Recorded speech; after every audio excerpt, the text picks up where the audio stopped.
that transfer box is all done now. It didn't take all that long to put back together. It's the high and low's all set, you know, for the warning light. Not that you need it with an ATB. I've just got to wait for the sealer to dry, and that's that done. I didn't film it because we've done them so many times it gets a bit boring, doesn't it? But changing the gears worked out nice. And that's that little click I was telling you about on the hubs. Can't get away from that, but there we go. So, next thing I've got to do this morning. What a busy morning. Bill's R380 that we've got on the test bench at the moment. I noticed there was a lot of oil coming out of here. It was bubbling out. The breather was fine. The breather wasn't blocked. So I don't know whether this was tipped over and oil's got into it, but everything seems to be very, very good. So what I'm going to do is I'm going to have a look at the seal here. There's a little O-ring in here, and I think if this has got tipped, then it's kind of a possibility that oil's migrated through there. So what we have to do, we have to get that shaft out. And that's reasonably easy. We've got to knock a roll pin out of here. Now that's easier said than done, because you knock it from one way and turn it, and then you pull it out with a pair of pliers here. Because it's been put in from the factory, just put in, don't forget about it. And we've got to take out this grub screw here, because the shaft goes this way. By doing that, we knock out this core plug, or frost plug, or core plug.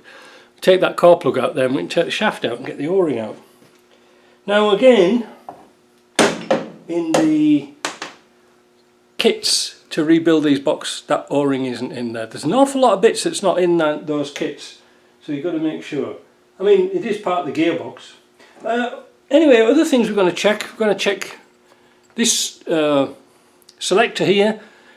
Bill greased it all up. I just washed it out. I'll re-grease it, so that's good. This is all nice as well. I'll pack that with grease. You know, make sure the shifter's working, because they always seize up here.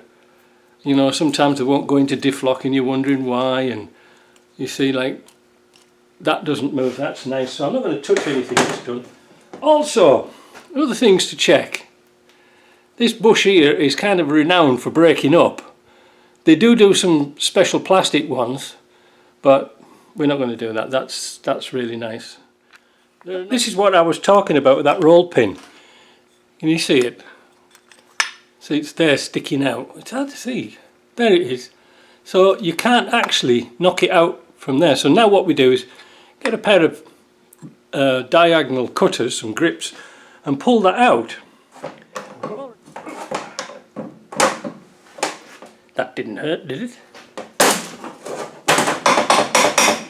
And then we can remove the selector. If we can. Selector's off. Just remember, the big boss goes towards the shifter. Next, we need to knock that cap out. And there she goes. So that's all out. And there is the offending O-ring. Not much, is it? But it's flat. There's nothing on it. Now, probably when I hit that at the end, I bruised the end of the shaft. It's unavoidable. So we'll get a file. We'll just file that round, so it goes back in again, and find an O-ring.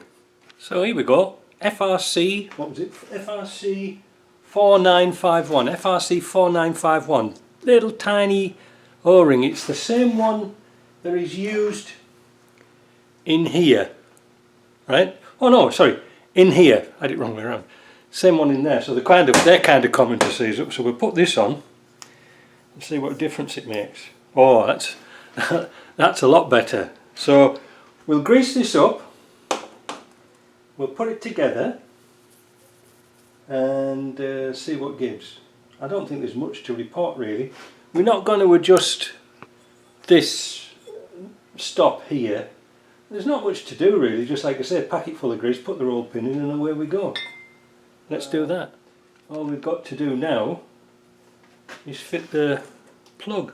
It's a good idea to start this roll pin on the bench, you know, just tap it in a little bit, so then You just line it up and bonk it in, so to speak.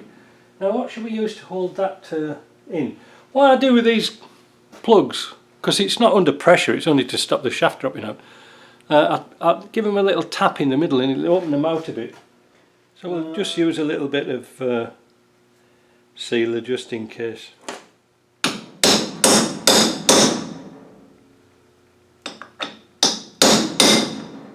There we go. Clean that up with a bit of handy dandy rag. Oh yeah, and we're good to go. So there actually is the O-ring here, but you have to take it all apart to get it. And you can see now that doesn't flop around. That's really good. So we're on our way there. So I think I'll build all this lot up with some new gaskets. There's nothing really to tell, but like I say, pack these up really tight with grease. Well, not really tight with grease, but pack them with grease and you should be good to go. Right, so this is all about complete, but I just forgot to tell you, this housing, to check it here, you see this slot where this pin goes in? This should be nice and parallel. If it's worn here, you're going to get a sloppy gear change. Maybe that side's a bit easier to see. There, you see this? Should be a nice parallel gap. They do wear here, so that's that. I'm going to put some grease on top of that and then get it on the car. I've got new gaskets on, all greased up and ready to go. Let's get it on, as Marvin Gaye said. Now the reason why we're using grease rather than oil, or it'll stay supple no matter what temperature. It'll stay supple. This is low temperature grease, but it'll stay supple and it'll stop the water getting in. If it's splashed or goes underwater, as you do, it'll prevent that. So I'm going to fit this gaiter now, this rubber cover.